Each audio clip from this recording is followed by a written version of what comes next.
Hello everyone, welcome back to my channel study with Sapna. आज हम business economics में theory of production topic को cover करेंगे। साथ ही साथ इसमें जो दो लॉज होते हैं, law of variable proportion and जो सेकंड लॉ होता है हमारा, उसको भी हम कवर करेंगे। ठीक है, तो अगर आपने इससे पहले प्रीवियस वीडियोस नहीं देखी हैं तो डिस्क्रिप्शन बॉक्स में उनका लिंक होगा, जाके ज़रूर देखिए और अपनी यूजीसी नेट की प्रिपरेशन को अच्छे से करिए।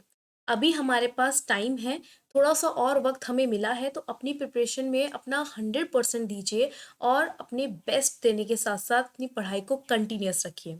ठीक है, तो वीडियो स्टार्ट करने से पहले हम एज यूजुअल अपना एक कोट पढ़ेंगे। आज का हमारा कोट है, all your dreams can come true if you have the courage to pursue them.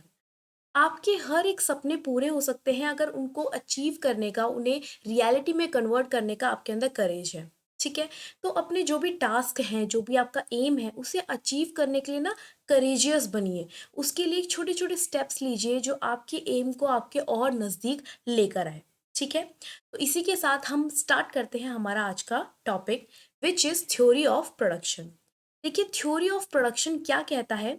Theory of production में हम क्या करते हैं, हम कोई चीज़ प्रोड्यूस कर रहे हैं, उसी के बारे में हम स्टडी करने वाले हैं। सो थ्योरी ऑफ प्रोडक्शन में हमारे पास कुछ इनपुट्स हैं और उन इनपुट्स को हम कन्वर्ट कर रहे हैं हमारे आउटपुट में। ठीक है, देखिए, कोई भी चीज़ होती है, कोई भी चीज़ मैन्युफैक्चर होती है, तो उसमें कुछ रॉ मटेरियल्स लगते हैं जिनकी हेल्प से एक फाइनल प्रोडक्ट बन के आपके सामने आता है। तो हमारे पास इनपुट्स होते हैं जैसे कि लैंड, लेबर, कैपिटल, एंटरप्रेन्योरशिप, और इनके बदले में हमें आउटपुट्स क्या मिलते हैं, जैसे किसी फैक्ट्री में कार्स बन रही हैं, हाउसेस बन रहे हैं, आपके लिए फूड आ रहा है, कंप्यूटर्स आ रहे हैं। तो ये सारी की सारी प्रोसेस एक फैक्ट्री में होती है जो इनपुट्स को कन्वर्ट करती है आउटपुट में। तो यही आपकी थ्योरी ऑफ प्रोडक्शन है। ठीक है, आइए इसे डिटेल में समझते हैं।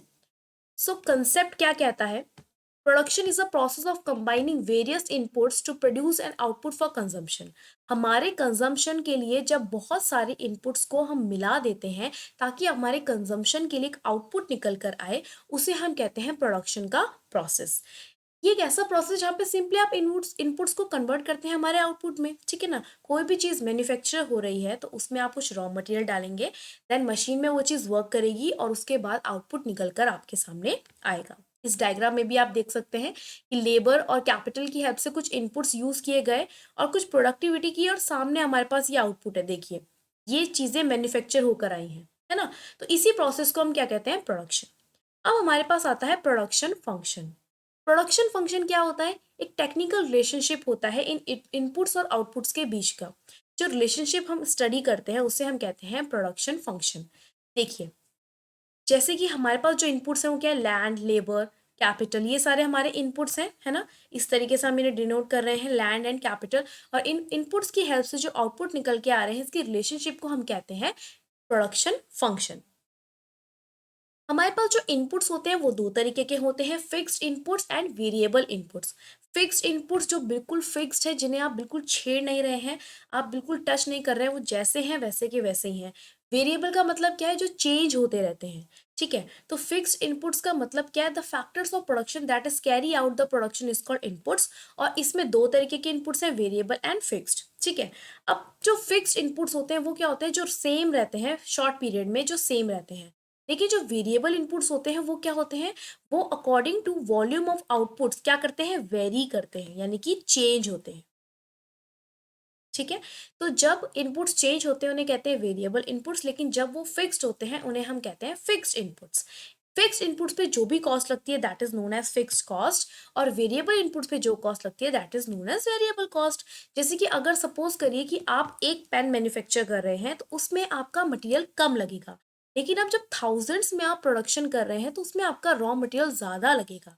तो जो रॉ मटेरियल है वो आपका कैसा इनपुट है, वेरिएबल इनपुट है। ठीक है, फिक्स्ड इनपुट यानी कि जैसे कि आपकी machinery, building, land, these are all are your fixed inputs, ये कभी भी चेंज नहीं होंगी, बिल्कुल फिक्स्ड रहेंगी। अब जो प्रोडक्ट की हम बात कर रहे हैं, यहाँ पर कुछ कंसेप्ट्स आते हैं प्रोडक्शन के, that is total product, marginal product and average product. Total product का मतलब होता है जितना भी अमाउंट आपने प्रोड्यूस किया है किसी भी रिसोर्सेज को यूज करके। एवरेज प्रोडक्ट का मतलब है कि जब आपने एवरेज कॉस्ट निकाली है पर यूनिट। ठीक है। मार्जिनल प्रोडक्ट का मतलब है कि जो आपकी एडिशनल कॉस्ट लग रही है किसी एडिशनल यूनिट को, मतलब किसी एडिशनल प्रोडक्ट को प्रोड्यूस करने में। These all are your formulas. Total product आपका होता है sum of marginal product. Marginal product होता है आपका change in total product divided by change in labour यानी कि इनपुट। और आपका एवरेज प्रोडक्ट होता है simple total product divide by labour, आपका लेबर। ठीक है। प्रोडक्शन फंक्शन हमारे पास दो टाइप के होते हैं, एक होता है शॉर्ट रन, दूसरा होता है लॉन्ग रन।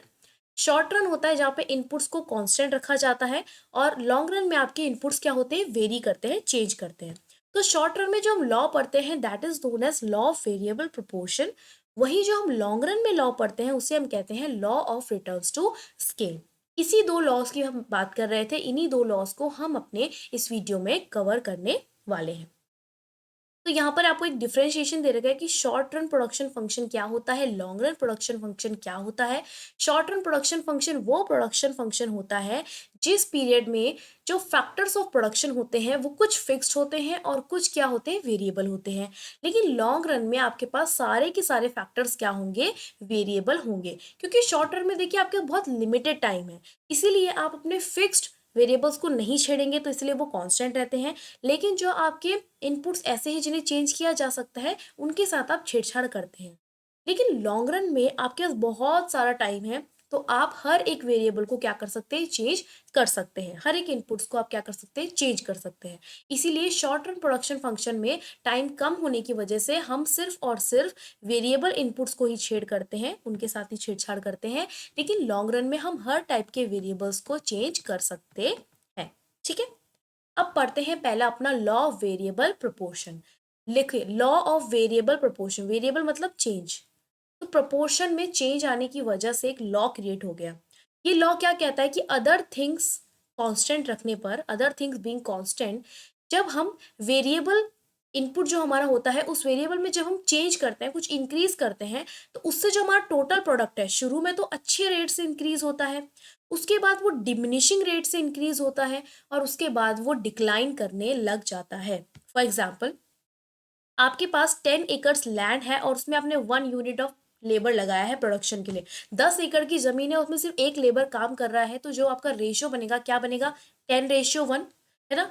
अब आप देख रहे हो, अब आप इस तरीके से जब आपका प्रोडक्ट निकल कर आएगा तो उसमें बहुत टाइम लगेगा और बहुत आपका रिसोर्सेज भी वेस्ट होंगे। इतना बड़ा लैंड है, उसमें सिर्फ एक लेबर काम कर रहा है, तो इनपुट आउटपुट का रेशियो आप देखिए किस तरीके से है। अगर आप इसी तरीके से क्या करेंगे, अपने लेबर को इंक्रीज करेंगे, एक लैंड पे अब आपने 2 लेबर को लगा दिया, तो इनपुट, अब आपका जो आउटपुट है वो इंक्रीज होगा, अब ज्यादा प्रोडक्टिविटी होगी। 3 आपने लेबर लगा दिए तो और ज्यादा प्रोडक्टिविटी होगी। 4 लगा दिए और प्रोडक्टिविटी होगी, लेकिन बस 4 इसकी मैक्सिमम लिमिट है कि इस लैंड पे सिर्फ 4 ही लोगों की जरूरत है। अगर आप जैसे ही 5 फिफ्थ लेबर को इनपुट करेंगे, वैसे ही आपका जो टोटल प्रोडक्शन है वो डिक्रीज होना शुरू कर देगा। ठीक है। और उसके बाद वो क्या करेगा, फॉल करेगा। देखिए ये है एग्जाम्पल, लैंड हमारी फिक्स्ड है क्योंकि हमने एक वेरिएबल तो अपना फिक्स्ड रखना ही है, और बाकी इनपुट्स को हम चेंज कर सकते हैं, तो लैंड वाले जो लेबर वाला इनपुट है उसे हम चेंज कर रहे हैं, यहाँ पे लेबर आएगा, ये मिसप्रिंट है, दैट इज लेबर। तो देखिए टोटल प्रोडक्ट पहले इंक्रीज हुआ क्योंकि आप क्या कर रहे थे, अपने यूनिट्स ऑफ इनपुट क्या कर रहे हैं, आप इंक्रीज कर रहे थे। उसके बाद धीरे धीरे क्या हुआ, आपकी जो वेरिएबल फैक्टर्स हैं उनको आपने इंक्रीज करा, यहाँ पर आपका टोटल प्रोडक्ट भी इंक्रीज हुआ लेकिन थोड़ा स्लो रेट से। स्लो रेट का मतलब यहाँ पे क्या है, मार्जिनल प्रोडक्टिविटी से हम बात कर रहे हैं, स्लो रेट से।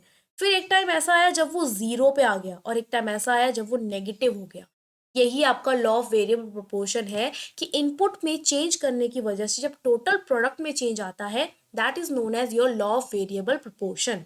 और टोटल प्रोडक्ट कैसे चेंज होता है, पहले तो अच्छा सा इंक्रीज होगा, उसके बाद वो जब इंक्रीज होगा लेकिन डिक्रीजिंग रेट पे होगा, और लास्ट में 0 पॉइंट पे आने के बाद वो फॉल कर जाएगा। ठीक है, क्योंकि अब आप ओवर यूटिलाइजेशन कर रहे हैं ना, एक लैंड पे उतने सारे लेबर्स की जरूरत नहीं है, फिर भी आपने इतने सारे लेबर्स डाल दिए, तो इसी वजह से क्या है, वो क्या करने लगेगा, डिक्लाइन करने लगेगा।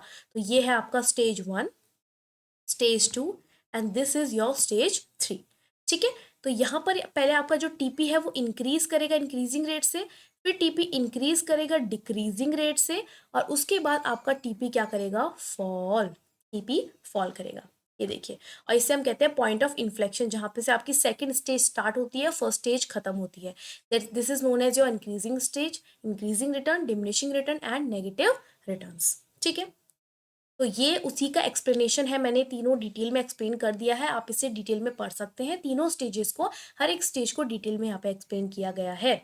ओके, तो ये कुछ रिलेशनशिप है कि जब थोड़ा इसको मैं जूम कर दूंगी फाइनल पीडीएफ में, बट ये क्या रिलेशन दे रखा है टीपी, एपी एंड एमपी के बीच में, कि जब आपके पास टीपी इंक्रीज हो रहा है, ठीक है, तो यहाँ पे एक रिलेशन है, इसको नहीं, टीपी जब मैक्सिमम है उस पॉइंट पे एमपी जीरो है, जब टीपी आपका फॉल करेगा तो एमपी आपका क्या हो जाएगा, नेगेटिव। ठीक है, जब तक आपका टीपी पॉजिटिव है तब तक आपका एमपी पॉजिटिव रहेगा, या फिर तब तक आपका एपी पॉजिटिव रहेगा।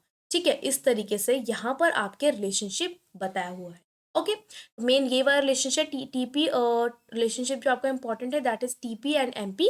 यहाँ से क्वेश्चंस आते हैं, और देखिए ये जो कर्व है कुछ इस तरीके से बनेगा, एपी इस तरीके से फॉल होगा और एमपी जो है वो इस तरीके से फॉल होगा। ठीक है, क्योंकि एमपी नेगेटिव होता है, एमपी हमेशा, एमपी जीरो भी हो सकता है, नेगेटिव भी हो सकता है, पॉजिटिव भी हो सकता है, लेकिन एपी सिर्फ और सिर्फ जीरो होगा और पॉजिटिव होगा, नेगेटिव नहीं होगा। ओके, अब यहाँ पे दूसरा law of returns to scale है हमारे पास, सेकंड जो लॉ है जो हमारे पास बात करता है लॉन्ग रन में, क्योंकि बहुत सारा टाइम है तो सारे वेरिएबल्स के साथ हम छेड़छाड़ कर सकते हैं। ठीक है, तो law of returns to scale क्या कहता है, there are proportionate change in the amount of inputs, the behaviour of output also change, यानी कि जितना चेंज मैं इनपुट में लाऊंगी सेम वही चेंज मेरा कितने में आ रहा है, आउटपुट पे आ रहा है। ये देखिए एग्जाम्पल, लेबर 2 4 6 8 9 10 11, मतलब इस तरीके से इंक्रीज हुआ।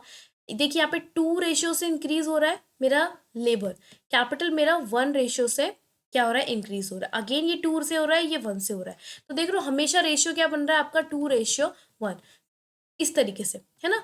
तो यहाँ पर क्या है, जितना चेंज आप अपने लेबर में या फिर इनपुट में लेकर आएंगे उतना ही, सॉरी ये वाला चेंज यहाँ पर आप देखना इस तरीके से, ये 2 इंक्रीज हो रहा है। ठीक है ना, तो जब आपका लेबर में चेंज करने की वजह से एमपी में चेंज आता है, जो रिटर्न्स आते हैं आपके पास, जो रिटर्न्स आते हैं दैट इज इंक्रीजिंग रिटर्न्स, पहला इंक्रीज होता है, फिर कांस्टेंट रिटर्न्स आएंगे। ये देखिए यहाँ पर एक ऐसा पॉइंट आएगा जब कांस्टेंट रिटर्न्स होगा, और उसके बाद जो है वो रिटर्न जो है वो डिक्रीज होना शुरू करेगा। ठीक है, फॉल होना शुरू करेगा।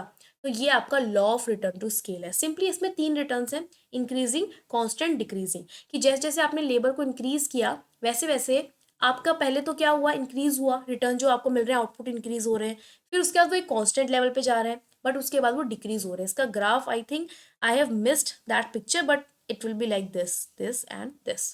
ठीक है, कि पहले सी था, देन कांस्टेंट हुआ और उसके बाद फॉल हो गया। ओके, अब लास्ट में यहाँ पर हमारे पास एक कंपैरिजन चार्ट है short run production function and long run production function में, तो इसको आप डिटेल में स्टडी कर लीजिएगा। शॉर्ट रन में हम वेरिएबल प्रोपोर्शन पढ़ते हैं और लॉन्ग रन में हम रिटर्न्स टू स्केल पढ़ते हैं। शॉर्ट रन में हम सिर्फ और सिर्फ फैक्टर रेशियो के चेंजेस की बात करते हैं, लॉन्ग रन में आपका फैक्टर रेशियो चेंज नहीं होता है। ठीक है, यहाँ स्केल ऑफ प्रोडक्शन में चेंज आता है, यहाँ पे नहीं आता है, और यहाँ पे चेंज स्केल ऑफ प्रोडक्शन होता है। ठीक है, तो इस तरीके से यहाँ पे हमने इस टॉपिक को कवर किया। तो हमारे पास यहाँ पे 2 लॉस थे, इसमें से वेरिएबल प्रोपोर्शन वाला लॉ ज़्यादा इंपॉर्टेंट है, रिटर्न टू स्केल बहुत कम पूछ जाता है, तो इसको आप अच्छे से पढ़ लीजिएगा। पीडीएफ में सब कुछ चीज़ आपको मिल जाएगी। प्रीवियस वीडियोस नहीं देखी है तो उसको भी आप कवर कर लीजिएगा, और आगे और भी वीडियोस आएंगी, अभी 2-3 वीडियोस में और आपका इकोनॉमिक्स बचा हुआ है और उसको हम कवर करेंगे। ठीक है, तो अगर वीडियो पसंद आई है, टॉपिक समझ आए हैं, तो प्लीज़ ये वीडियो को अपने फ्रेंड्स के साथ शेयर कीजिए, और जो भी लोगों को ज़रूरत है बिजनेस इकोनॉमिक्स पढ़ने की उनके साथ शेयर कीजिए। हम मिलते हैं नेक्स्ट वीडियो में, तब तक के लिए बाय बाय, टेक केयर।